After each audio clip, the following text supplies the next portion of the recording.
So my friend, you could say there's a lot of different ways I could choose to start off today's episode. How I could hook you, grab your attention, convince you that today is going to be quite possibly the most impactful podcast episode you've ever listened to. But the thing that I want you to know more than anything else is that today you're about to hear a story of hope. A story of hope that I believe can leave a lasting impact on you and in your life. Now, ironically, when you hear the story of today's guest, hope is going to be the last thing you could possibly think of.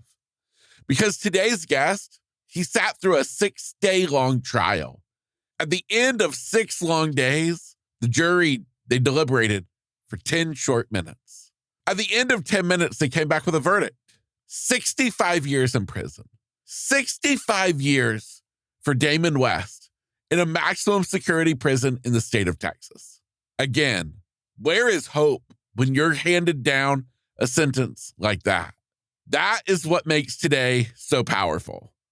Now, what makes today's conversation so powerful is, my friend, maybe you've not been given 65 years in a prison, but maybe you're living in a prison in your own life, keeping yourself held back from the dreams that you want to achieve, the things that you believe in. You're keeping yourself locked away from living the life that you're meant to live.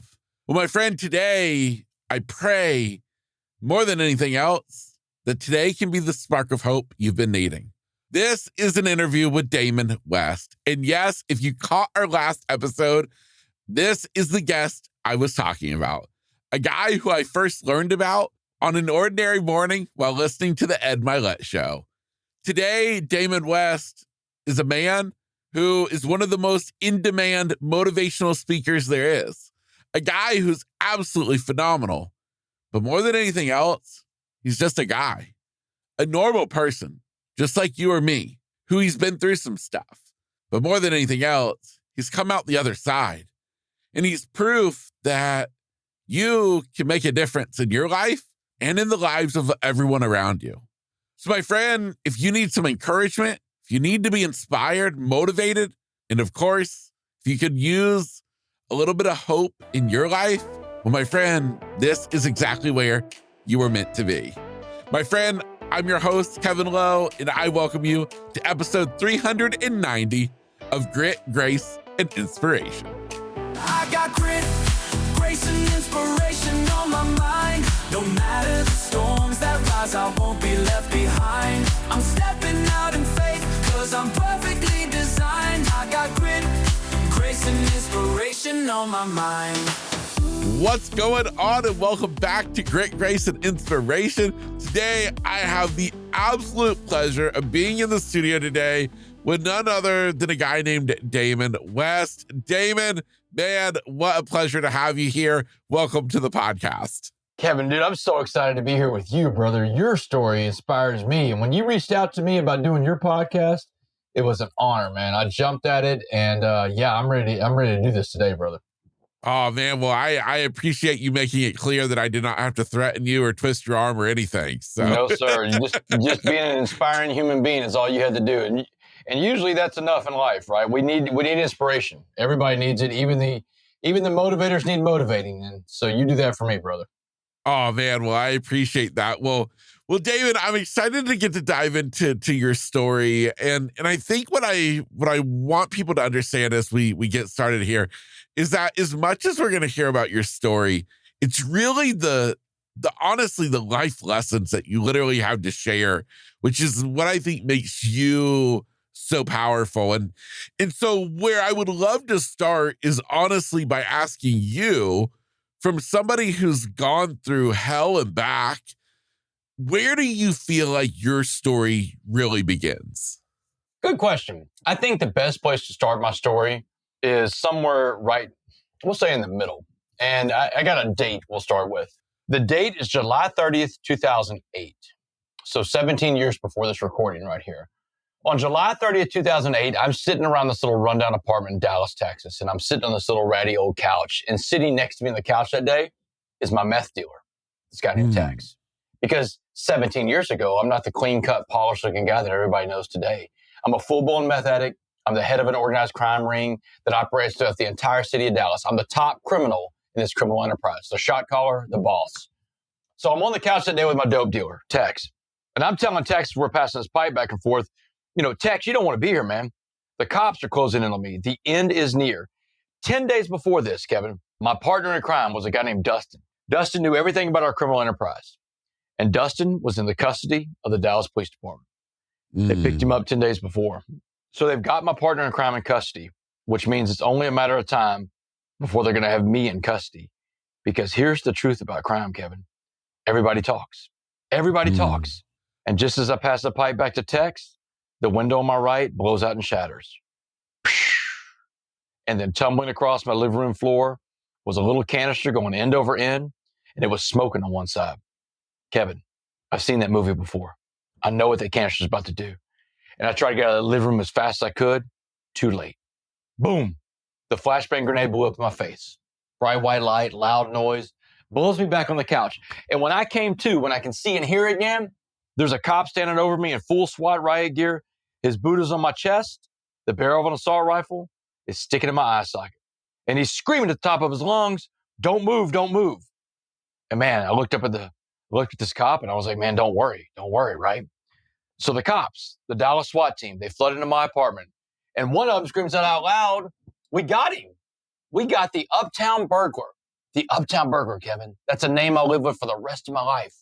About a dozen other meth addicts and myself, young and old, male and female, black and white, and everything in between.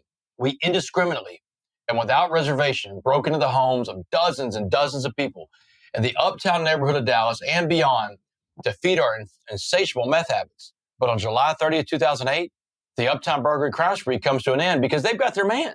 They've got the mastermind of the entire thing, zip-tied on the floor of a dirty old apartment. They took me to Dallas County Jail that day, Kevin. They processed me in, fingerprints, mugshot. They throw me in a holding cell, and they set my bond at $1.4 million. This was the biggest bond in Dallas at the time, Kevin. There's 9,000 people in Dallas County Jail. No one's got a bond this high. The trial takes place about 10 months later. The date is May 18th, 2009. On May 18th, 2009, I'm standing in front of a jury in Dallas. And the jury, these 12 men and women in this jury box, they've just sat through a 6-day criminal trial. And Kevin, 6 days for a trial in crimes where no one got hurt, it means the evidence in my guilt is overwhelming. And at the end of that long 6-day trial, the jury goes to deliberate for 10 minutes. 10 minutes, Kevin. That means you're in serious trouble because a jury coming back that fast, it means they smoked you.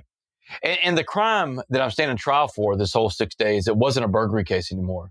It was the highest level case the prosecutor can bring against you. It was an organized crime case. It was a RICO. And they brought me back in the courtroom, and the judge read my sentence out loud. He said, Damon Joseph West, you are hereby sentenced to 65 years in the Texas Department of Criminal Justice. 65 years in Texas is a life sentence in Texas. Or, as they say in prison terms, 6 dimes and a nickel. The jury gave me life that day, Kevin. So that's where I think we should start this story off. This guy that gets sentenced to life in prison in 2009, but is sitting on your podcast in 2025. Wow. Now, the question that came to mind when you started to share this story, you had this premonition, the smarts about you to realize that things were about to end. Did you ever think about running, getting out of town? It's a great question. Here's the answer to why I did not run. I stayed in Dallas, Texas, because I was a meth addict. And my meth dealers, every one of them that I knew, were in Dallas, Texas. I didn't have another meth connection. And the fear of being separated from my meth, the addiction part of that, it kept me grounded in Dallas, Texas, where the most danger was to my life. Yeah, if I run, I'm not arrested that day. There's no doubt about that. I don't know how long I'll last on the run, but I certainly have a better chance at evading capture if I run. But I can't run, Kevin, because my dope is in Dallas. Very good question. You were already imprisoned by the drug. Yeah. That's a good point. Yeah, I tell people, this is a fact about prison. And look, we're going to hear from the story. I go to a level 5 maximum security prison, the highest secure level prison there is. I do my time, and we're going to hear the story about how I got out. And one of the things I did when I got out of prison is I went back to school. I got a master's degree in criminal justice. And since I got out 10 years ago, I became a professor at the University of Houston, teaching a class called Prisons in America. Like, I became the only professor on the planet to teach a prisons class who lived in prison. So I'm going to tell you what I understand about prison. And this is from the guy that spent almost 10 years in the joint, or the professor who teaches about the joint. The hardest prison to do time in is the prison in your mind. I meet more people out here in the free world that are locked up than I ever did when I served time in a real prison, because more people are in prison by their thoughts, by their things, and by their prejudices than by steel bars and barbed wire and concrete combined. So, yes, I was absolutely a prisoner. I was enslaved by my drug. Yeah.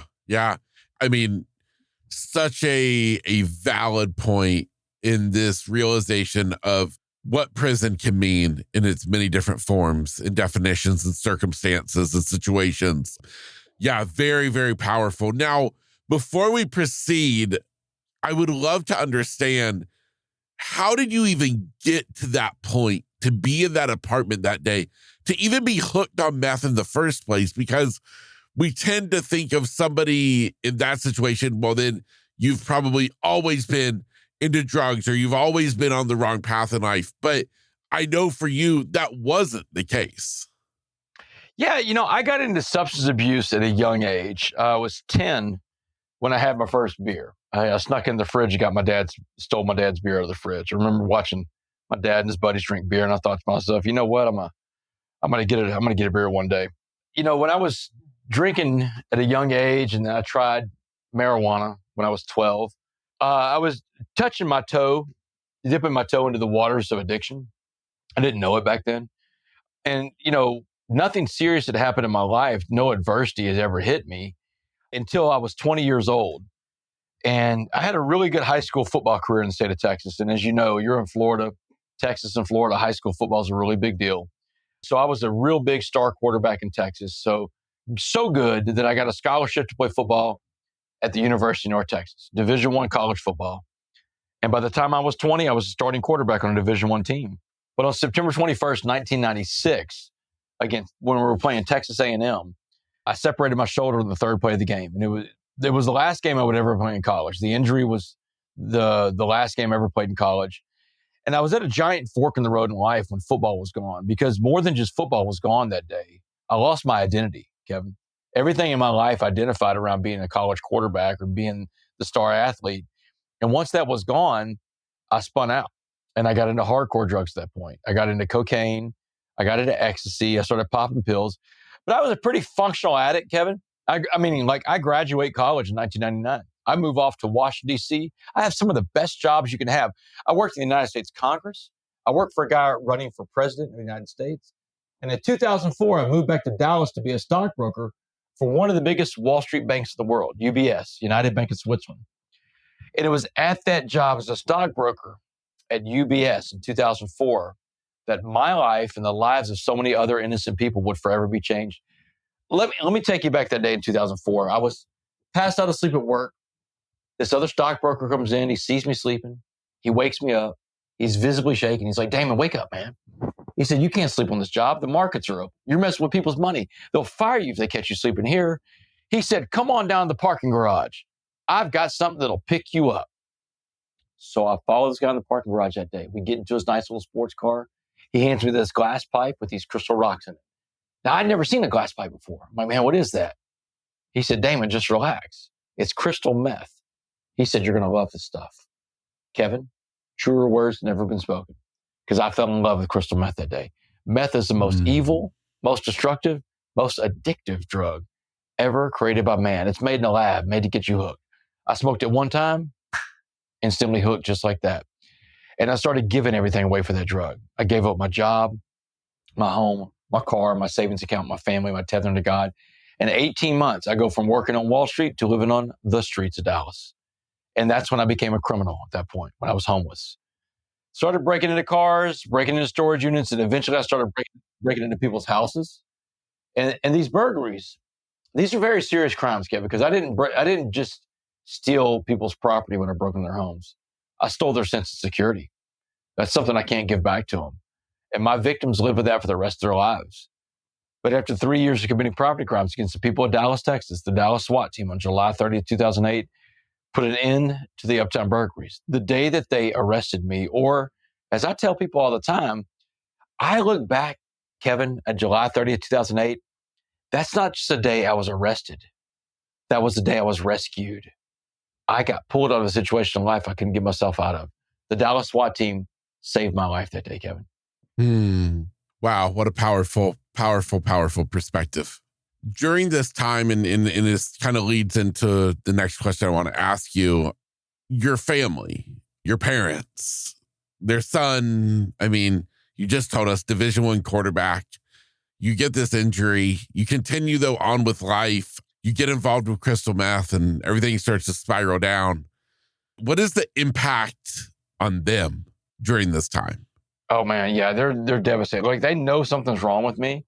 They don't know what it is, but I mean, they know something's wrong. My mom is constantly trying to get me to move back home to Southeast Texas where I grew up. But again, Kevin, I'm not moving from Dallas. My dope dealers are in Dallas, you know? So there's absolutely no way I'm going to move back to Southeast Texas. My mom, she tries and tries and tries. She pleads with me to come home. They don't know really what's wrong, but they know something's wrong, but they're so far away that I just lie to them because that's what addicts do. We lie, we cheat, we steal, we manipulate. We do what we have to do to stay in our behaviors. Here's what I learned about addiction. Addicts give up their goals to meet their behaviors. In fact, that's the definition of addiction, Kevin. When you give up your goals to meet your behaviors, you're an addict. And it doesn't have to be drugs or alcohol, right? It could be food, money, clothing, shopping, sex, pornography, the internet, social media. But my family knew that something was wrong. And here's the deal. Addiction touches everybody in this country, Kevin. You know, it touches everybody. No one is immune from this epidemic of addiction in America. Whether you're the addict, the victim of an addict, the friend of an addict, the family member of an addict, or you're just a taxpayer paying into an overburdened criminal justice system, addiction touches every single person in this country. And my parents were not immune from that. And I'll tell you this even further. The cycle of addiction that took me into prison, no one goes to prison alone, Kevin. You take a lot of people with you when you go to prison. You take your victims, you take your family, you take your friends who believed in you, you take everybody on the ride, the taxpayers, they pay for it. No one goes to prison alone in this country. Wow. Speaking about your mom, will you share with us the story of the day that you were sentenced to 65 years in prison and the advice that your mom gave you? Yeah, man, this is a very pivotal conversation on my journey. My mom, my mom is a woman of strong faith. My mom and my dad were married for 55 years too. I had a very privileged life, Kevin. I grew up with two parents in the home. I didn't know anything but have mom and dad there. So my parents are there for the whole trial. And right after the trial is over, my mom and dad are escorted in to this little side room. There's a bulletproof glass dividing us. And my mom has this conversation with me that day. She's like, Damon, debts in life demand to be paid. And you just got hit with one hell of a bill from the state of Texas. But she said you did everything they said you did, so you have to go and pay that debt to society. She said, Damon, you owe Texas that debt. But now you owe your father and I a debt too. You see, we gave you all the opportunity, love, and support to be anything you want to be in life. And that's how you just repaid us what we saw in that courtroom. She said, that's not going to work. So here's the debt you're going to pay to us. When you go to prison, you will not get in one of these white hate groups, one of these Aryan Brotherhood type of gangs, because you're scared because you're the minority in there. She said, that's not going to work, Damon. You were never raised to be a racist. You're not starting that stuff now. She said, you will not get any tattoos while you're inside that prison. She said, no gangs, no tattoos. She said, you come back as the man that we raised or don't come back to us at all. And man, Kevin, I was stunned, right? I'm floored because I don't know how I'm going to deliver on this promise to my mom. But my mom told me, she said, Damon, this is the debt you owe to your father and I. Get to work. So I'm running around Dallas County Jail. I've got 2 months before the prison bus comes to get me. And I'm frantically asking every guy that's been to prison before, how am I going to survive? What am I going to do? And every guy I'm talking to, black, white, Asian, Hispanic, they're all telling me the same exact thing, that you got to get into a gang, You can't survive without a gang. The gang is your family now. But there was this one guy that was so different, this older black guy named Muhammad. Now, Muhammad was what you call a career criminal. He's been in and out of prison his entire life. But, he was the most positive guy I've ever met in my life, Kevin. This guy had a smile on his face everywhere he went. You couldn't knock the smile from Muhammad's face. And every morning, he would come to my cell, to my bunk, and he would pick me up like a ray of sunshine in that dark place with his positive energy. So one morning, Muhammad comes up to my bunk. He's got a cup of coffee in his hands. He had a smile on his face. He said, West, I've been watching you, man. I've been watching how you're dealing with these knuckleheads and these dummies talking about you got to get into a gang. He said, man, don't listen to these fools. You want to keep that promise you made to your mom and your dad? Then let me tell you what prison is really going to be like. And so he told me, Kevin, he said, the first thing you need to understand about prison, he said, prison's all about race. He said, race runs the whole institution side of a prison. And that's the way all the inmates want it. He said, everything's broken down by the racial code in there. Everybody separates by the races. So what I'm telling you is when you walk in the door, the white gangs get the first dibs on you because you're white. The Aryan Brotherhood, the Aryan Circle, the White Knights, the Woods. He said, you fight all the white gangs first. If you survive the white gangs, then you fight the black gangs, the Crips, the Bloods, the Gangster Disciples. They're going to be happy to tee off on this independent white guy who won't get with his own race and his own kind where he belongs.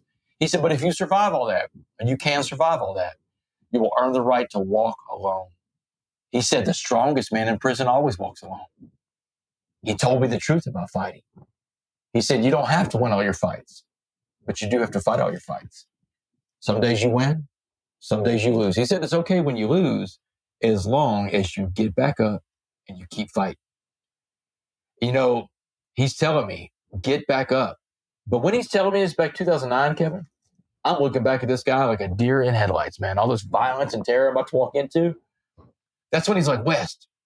He said, let me break this down for you a different way. He said, I want you to imagine prison as a pot of boiling water. He said, anything we put into a pot of boiling water will be changed by the heat and the pressure inside that pot. He said, I'm going to put 3 things in this pot of boiling water and watch how they change. A carrot, an egg, and a coffee bean. So he tells me the story of the coffee bean, Kevin. He said, if I put a carrot in a pot of boiling water, he said, what happens to the carrot? And I was like, the carrot turns soft, Muhammad. He said, that's right. But the carrot goes in the water really hard and firm. But the water of the prison turns the hard carrot soft and mushy and weak. He said, you don't want to be a carrot. He said, what about the egg? What happens to the egg in the pot of boiling water? I'm like, the egg is going to turn hard, like a hard-boiled egg. He said, that's right. He said, the egg has a shell that will protect it physically. But inside that shell, that soft liquid core, the egg's yolk, the heart, becomes hardened. He said, now, if your heart becomes hardened, you become incapable of giving or receiving love. He said, if you're incapable of giving or receiving love, you've become institutionalized and you do not come back as someone your parents recognize because your eggshell has swastikas all over it. Then he asked me the question. He said, what about the coffee bean, West? He said, what happened to the coffee bean in the pot of boiling water? And Kevin, I didn't have an answer for Muhammad on that one. I didn't know what happened to a coffee bean in a pot of boiling water. And that's when Muhammad, a man who looks nothing like me, a man who doesn't come from the same America that I come from, a man who doesn't believe the same things I believe in my own life. This is a black Muslim man from the streets of Dallas, Texas. I'm a white middle-class Christian from a little town called Port Arthur. But this man who is so different than me, he's about to share with me one of the most important and transformational messages I've ever received in my entire life. And the moral to that is this. If you ever shut yourself off to other people because of their differences, different race, different gender, different ethnicity, different religion, different opinions, different political views, if you close yourself off to people because of their differences, you're going to miss some of the most important lessons and some of the best friendships in this life. Because Muhammad told me that day, he said, if I put a coffee bean in that same pot of boiling water we call prison, he said, now you got to change the name of the water to coffee. Because he said the coffee bean, West, the smallest of the 3 things, he said, small like you, has the power to change the entire atmosphere inside that pot because the power's inside the coffee bean. He said, just like the power's inside of you. And he said, everything else in life is changed by the water in life. Carrots are changed by the water. Eggs are changed by the water, but not a coffee bean. He said the coffee bean is the only thing that changes the water because it's the change agent. He said if you want to come back as someone your parents recognize, you got to be like that coffee bean too. In fact, the last words he ever said to me, he said, West, be a coffee bean. And that was it. That was the message right before I got on the prison bus. Be a coffee bean. The 4 words that changed my life, Kevin, because you know what those 4 words did for me? They put the power back inside me. And if the power was inside me, it couldn't be in the world around me, right? The criminal justice system, the guards, the other inmates, it was in me. And if I keep the power inside me, I don't survive prison. I thrive in that prison. And that's what I'm telling your audience today, because I want your audience to know that the power's inside you too. It's not what goes on around you where you live, the town you're from, the state you're from, or the crazy politics and social problems this country has right now. It's in you. And if you can keep the power inside you, you don't survive adversity, you thrive in adversity. Wow. The coffee bean. What a powerful, powerful imagery that is. I guess though, what I wonder though is when you went into prison, did you have any idea that you would not serve all 65 years behind bars? You know, that is a good question. The answer to that question is like, I know because my crimes, Kevin, my crimes were non-aggravated. And in Texas, they got 2 different categories of crimes you can commit. An aggravated crime is a crime where someone is physically hurt in the commission of the crime. Think murder, rape, child molesters, those kind of things. Robbery, when you put a gun in someone's face. Non-aggravated crimes are where you have no physical victim. These are property crimes. These are crimes that you commit like theft and stuff like that around drug addiction. So my crimes were non-aggravated. And in Texas, if you have non-aggravated crimes, you don't have to do as much time before you see parole as someone that has an aggravated charge. So I know going into this thing that I'll be eligible for parole in 7 years. But do I think I'm going to make the first parole? Absolutely not. No one makes the first parole in prison, not on a life sentence. In fact, just to get out on a life sentence, most people do about 10 or 15 years, best case scenario, before they get out. So I'm going into this thing. I don't think I'm doing 65 years, but I think I'm doing about 10 or 15. And I guess when I think about it, 65 years versus 10 years, it's in prison, maximum security, in the worst place in the world, and in a place where I think hope can't exist. And I can't help but I guess think, even thinking, okay, I'll be in here for 10, 15 years, even say 7 years. How do you maintain, though, hope in such a place as prison? Yeah, that's the thing, man. Hope is the thing you have to have. You ever seen the movie Shawshank Redemption, Kevin? Embarrassingly, no. Well, I didn't know if before you went blind if you had ever seen that movie. But it's one of the most incredible movies ever. And the movie Shawshank Redemption is about hope. And in the movie, there's 2 main characters. One of them is a guy named Andy Dufresne. The other is a guy named Red. A lot of people think the movie Shawshank is about Andy, the innocent guy that went to prison and escaped. But the movie is really about Red. He's the incarcerated guy that Andy befriends in there. The reason why the movie is about Red is because Red has no hope. And Andy represents hope inside the prison.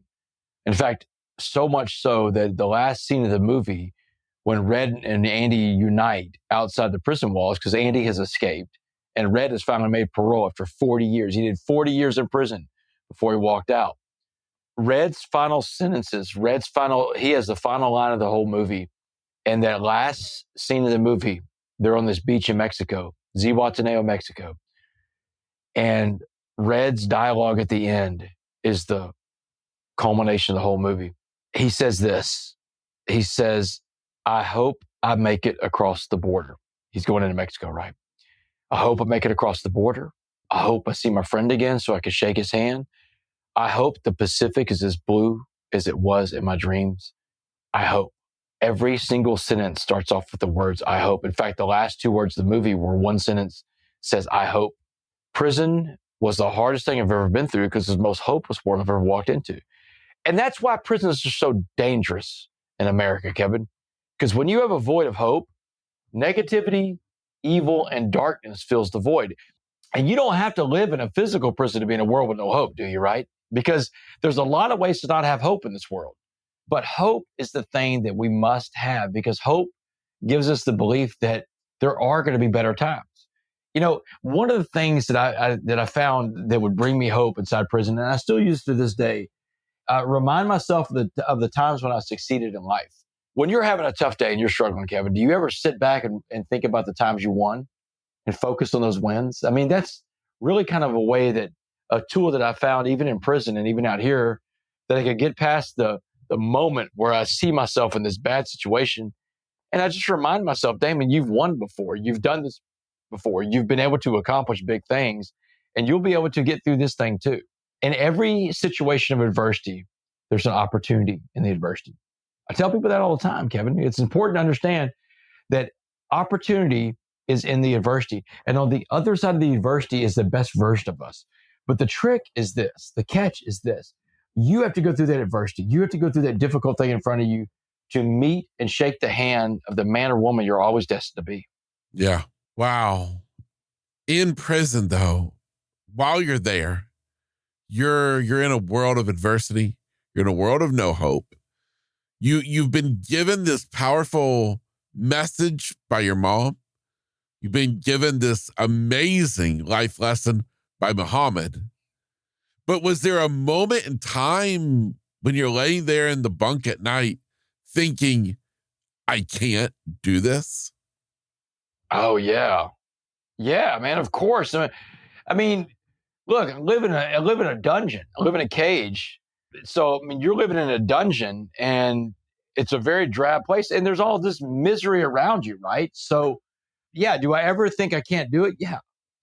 Here's what has to happen, in my opinion, for a person to recognize the kind of gains that I recognize in life. I think you have to have a spiritual awakening. And I said spiritual, Kevin. I didn't say religious, right? I'm not talking about any one religion out there. I'm a Christian, so I believe in Christ. But I believe anybody can believe in anything they want to. Whatever it is you believe in, whatever higher power, believe in that, dig into that, and give into that. Because here's why you have to have a spiritual awakening. A spiritual awakening allows you to turn this idea of control over to a higher power. Because there's only 4 things you can control in life, Kevin. This is it. This is the whole ballgame, really. You control what you think, what you say, what you feel, and what you do. What you think, what you say, what you feel, and what you do. And it's not one of those 4 things. You don't control it. I mean, so what I'm telling you is the world goes on around you, Kevin. You can't control the world around you, but you can't control the world inside you.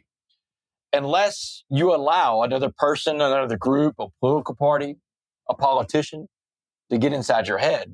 And of course, when you allow people inside your head, that's when you become a prisoner in your own mind. So to free yourself from the thoughts that I can't do this or that it's too big, it's impossible, you turn the other parts of your life over, the parts you can't control, to a higher power. And that's when you say, hey, higher power. In my case, I would say Christ. Hey, Christ, I can't fix or control those things that you can control, but I'll go work on the things that I can control and you work on those things over there. And while I'm working on my stuff over here, I'll make the best version of whatever I can do with what you give me to work on every day. And that spiritual awakening gives you the freedom to let go of the things you can't control. And once you let go of the things you can't control, you start to have a better life, because now you're focusing your time, which is the most precious resource there is, Kevin. Once time is gone, it's gone for good. And all the money in the world can't buy one more second of that stuff they call time, right? But once you're focusing your time on things you actually can control, your life takes off. And that's what happened in my life. I had a spiritual awakening and I let go of the things I couldn't control, the worry, the doubt. There was a lady in the chapel, a volunteer lady in the chapel. Her name was Miss D. Doucette. And so Miss D told me one day, she said, if you're going to pray, don't worry. But if you're going to worry, don't pray. She said, you can't do God's job and your job, Damon. She said, you're either going to let God drive the car or you're going to drive the car. But the last time you drove the car, you parked it in a maximum security prison. So choose who gets those keys, but choose wisely. So, Wow. yeah. Wow. You mentioned earlier when we were talking about the coffee bean being a change agent, an agent of change. How do you do that though inside of a prison? I learned about this thing called servant leadership. Servant leadership is helping other people reach their goals in life, helping to raise other people up to a different station in life. Because I believe, Kevin, when we help other people grow, we grow too. That's what the secret to life is, right? Helping other people reach their goals. And whenever you are struggling and when you're trying to reach your goals, someone's going to be there to help you reach yours too.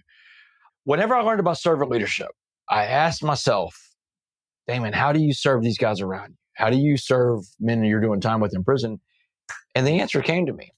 I had a very privileged life, Kevin. I had a bachelor's degree when I went to prison. Most of the guys around me in prison, their education stops around the 7th grade or 8th grade. That's the reality of incarceration. Most people in prison, the lack of an education is one of the biggest reasons they got to prison, right? So what I did when I was in prison is I opened up a free tutoring service. I taught guys how to read and write. I get them ready for the GED test. So if they ever got out of prison, they could be a better husband or a better father one day. Through my acts of service in there, through my acts of teaching other people, I was also teaching these men about the importance of building a community. So many of the people that I was locked up with, Kevin, they didn't come from the same background I came from. I had 2 parents in my home. Most of the guys I was in prison with, they had 1 parent in the home, if they even had one, right? So they weren't taught the importance and lessons about building a strong community. A strong community looks like this, Kevin. In a healthy community, we have this mindset that my success is your success and your success is mine. And I want to see my community thrive. And in a healthy community, everybody goes out in their community and say, hey, this is my talent. This is what I have to offer to the community. And if anybody can use my talents, I'm here to be a part of this community. In prison, everybody's always fighting for themselves, man. I got mine, go get yours. In prison, I taught people how to have a good community. So an example of this, whenever I was teaching these guys how to read and write, in prison, everything has a price on it, Kevin. Nothing is free. You can't give somebody something. Everything has to be transactional in prison. So these guys that I'm tutoring, teaching how to read and write, they would come to me with wanting to pay for the tutoring services. And money in prison is in the form of food that you get from the commissary or stamps off the commissary. Think about coffee, think about pastries, think about stamps, think about soups, things you would pay for stuff with in prison. So guys would come up to me with this bag of food trying to pay me for teaching them how to read and write.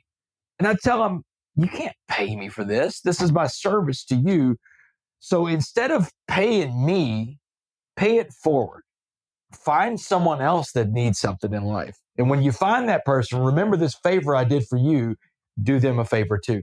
So now I'm watching. I'm teaching this guy how to read, right? He's a prison artist. This guy can draw really well. And there's another guy on the pod that's indigent.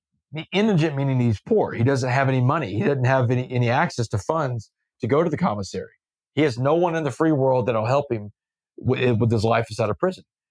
But this indigent guy really wants to send somebody on the outside of the free world a Christmas card. And these prison artists, that's their big time of year. Birthdays, holidays, stuff like that, when people are requesting them to create art for them. That's how these prison artists make a living in there. I watched this guy that I'm tutoring that's a prison artist go up to the other guy that's indigent when he found out that this guy was wanting to make a Christmas card but had no money. And he said, hey, I'm going to make this Christmas card for you. And I'm going to do this for you. And you're not going to have to pay me a dime for it. And it's going to be the best Christmas card ever. I'm going to put the best work into it as if you paid me full price for it. But what I want you to do instead of paying me is pay it forward. Then I watched that guy that received the Christmas card found another inmate that was a handicapped guy that was in a wheelchair. And, a person inside of a prison, you live with a handicap, a physical handicap, Kevin. You're blind. So Yes. a person with a handicap is going to need help to do certain things inside of a prison. I mean, just think, and there are blind people inside of prison too, Kevin. So when you think about navigating a world where you have a physical handicap inside of this very difficult world already, and I watched the guy that received the Christmas card go up to this guy that's in a wheelchair and said, hey, I tell you what, for now on, you don't have to push yourself to the chow hall every day. I'm going to be your ride. I'm going to push you there and back. So, man, you're seeing this evolution of these guys when they learn about a good community. And that's how I changed prison, Kevin. I taught these men how to find the best version of themselves. And I taught them about a better way of living. And that transferred into like making more coffee beans and making coffee. So when the prison becomes this more positive place and everybody's got this attitude that we're going to help each other out, the people in prison took notice of this, Kevin. I mean, the warden saw it, the majors, the captains saw it, and the parole board saw it. I came up for my first parole vote in 2015. Now, I've been in prison for 7 years at this point. It's my first parole on a life sentence. Again, I told you before, my expectation is that I'm going to do about 10 or 15 years before I go home. But they called me up for parole in 2015. The lady calls me into the interview, and she's got my criminal file in front of her, Kevin. And it's a pretty thick file. I mean, it's got my whole life story in there. It's got every arrest, every felony. They call it your jacket. So my jacket is sitting in front of this lady, and she's flipping through the pages of my jacket for about 20 seconds. And she slams the big file shut. She pushes it away from her. She said, Mr. West, I came here today to ask you one question for your parole hearing. She said, this is a one-question test, Mr. West. The answer to my question determines whether or not you go home or you stay in this prison. But the answer to my question is not in the file about the guy that I'm reading about who committed all those crimes in Dallas, Texas, all those years ago. She said, we don't see a lot of Damon West inside the prison system because you had it all, Mr. West. You had every advantage. You had every privilege. You had every opportunity over everybody your entire life. She said, you're the definition of a privileged person in America. And she read the file right, Kevin. I did. I had it all. Remember, I come from this incredible two-parent home, middle-class background, good student, great athlete, had it all. Best jobs of anybody could have, but, substance abuse. But that's what she's saying. She said, you had it all, but you threw it all away. You became a drug addict. You became a criminal. You became a thief. A jury in Dallas gave you life in prison for the things you did. But instead of letting that life sentence define you, you changed yourself inside this prison, Mr. West. She said there's no doubt about the change you made to yourself. But what got our attention, the reason why we're here today, is you didn't just change yourself inside this prison. You changed the entire prison around you. One man changed this whole prison. So my question for you is this, Mr. West, and think very hard about this answer because your life depends on it. She said, if you could be remembered for being anything in life, anything at all, she said, tell me what that one thing would be, but give it to me in just one word. Go. And Kevin, I remember thinking to myself, man, I don't have to think about that answer. I know the answer to that question because I'd been living that answer the whole time I was in prison. And I fired her answer back at her immediately. And I said, useful. I said, I just want to be useful. Because Kevin, don't we all want to be useful? Doesn't everybody want to feel like they have a purpose in life? And that's what I told that lady that day. I said, ma'am, I just want to be useful. And I could be useful inside this prison, as you've already seen, or I could be useful in that free world, finding more coffee beans. November 16, 2015, Kevin, a day I'll never forget. Because on November 16, 2015, I walk out of a Texas prison, but I'm not a free man. I remind people all the time, I'm not a free man in front of you right now. I got a little more time left on parole in the state of Texas. I'm on parole in the state of Texas, Kevin, until the year 2073. Yeah. 48 more years from the day of this recording. But I'm going to tell you something, Kevin. I'm not worried about being on parole because I'm a coffee bean. And as long as I'm a coffee bean, the only way I'm going back into a prison is when I walk in the front gate of a prison. Every month, somewhere in America, I voluntarily walk into a prison. Voluntarily walk in. I share the story, the message, the coffee bean with the inmates in there, and I walk out the front gate. A free man today. Wow. Damon, you have one of the most transformative, most empowering stories of anyone I've ever heard. And when I listen to you getting to tell it to me firsthand, I'm just left literally in awe at what somebody could do inside of a prison to make a difference, not just in their life, but in the lives of who knows how many. You taught people how to read. You taught people how to write. And at the same point, you infused in them this mindset of the coffee bean to help others. You created a community in the prison. How can people take what you've done in a prison and do it in their world today, just in their normal life, their neighborhood, their town? What can we leave with them today that they can start doing? Man, that's a great question. And here's the answer to that question. Look around you. And I don't mean that like in the sense where I'm talking to a blind guy telling him to look around him, because you did this too. You did exactly what I'm about to say to everybody else out there. Look around you. Look for ways to serve other people. Find out what your way is in life to make the world a better place. How can I best help other people around me? And pitch in. Do that. Find that path for you. You found that path. This is why you're the inspiration for me. This is why of all the people that requested to do a podcast with me after Ed's podcast, you're the one I picked because you're the inspiration for me. You're blind. You have a physical handicap that would make most people tap out and quit. But you said, no, I have something more to offer, and I'll put this podcast together and I'll reach people because I have something to give to society. And that's what we all have to do. Find out what you have to put in. It's not about you. It's about what you can do for other people. Help other people reach their goals in life. And you don't have to do this on a global scale like me going around speaking. Impact and affect the world around you first, and use positive body language to do that. Positive body language, positive language. Everything you do, be positive about it, because you either infect the world around you with negative energy or you affect the world around you with positive energy. So I would remind people out there, man, you have 3 choices every day. And that's, you can be the carrot, let life beat you down and make you sad. And you can be the egg, let life make you hard, make you mad. Or you can be a coffee bean and change the pot of boiling water into a pot of coffee. And I believe we all have the power inside of us to change the world around us, Kevin. Mr. Damon West, man, you are an amazing man, a servant leader, a change agent, a freaking coffee bean. It has been a pleasure to get to have you on the podcast today. And for the person who is in awe as much as I am, and they want to stay plugged in on your world, they would love to read your books, where is the best place that we can send them? Yeah, DamonWest.org is my website where people find me for speaking and stuff like that. And then my social media stuff is Instagram and X. It's at Damon West 7, DamonWest, at Damon West 7. Fantastic. Well, I will be certain that all of that is in the show notes for anybody interested. Damon, from the bottom of my heart, man, I appreciate your time today. And it's a true honor to get to share a minute of your time today. So thank you. Yeah, I appreciate you, man. Thank you, Kevin. Thank you so much for the opportunity today. And like I said, you're an inspiration to me, and it was an honor to do your show today.